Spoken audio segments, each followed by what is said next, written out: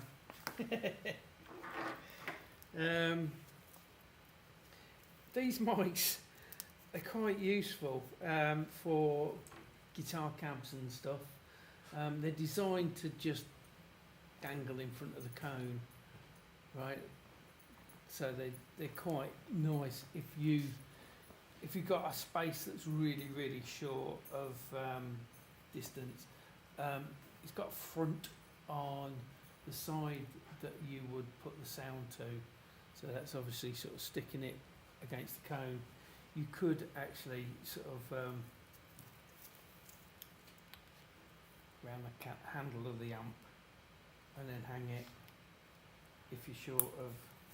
Better if you can get a proper stand on to it, but they are designed to be a sort of just hung in front of the cab. If you've got really tight space, it can be a lifesaver for just sort of round the amp and then down. It's not good treatment for it, but it works. Okay, I've got a set of drum mics and stuff there. We'll have a go at just making sure that everybody can find their way through getting a sound from a mic through the mixer and out to monitors and to speakers. I haven't brought any instruments for today, so it's more a case of just routing today. And I'll come back once we've got the group upstairs running and we'll go through the desk in a bit more detail. Everybody happy with that? Cool? Right. So, yeah,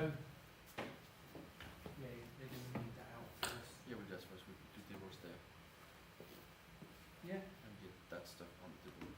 Open it. 2 tables, yeah, if you want. I'll get the iMac next to it as well, and then we can look at the way that software matches with the XR. And we plug everything in. We put power in. Just, I'll be back before we're ready to, put power in and whatever they can, but make sure everybody has a good look around the device, and we'll get upstairs running and everybody starts to have a bit of a go. Correct. Yeah. So all the stuff that you saw last week, try and get a closer look at it and a bit of hands-on. So which group's going upstairs? Was it 4? Okay, so if you come upstairs with me, we'll get you running up there.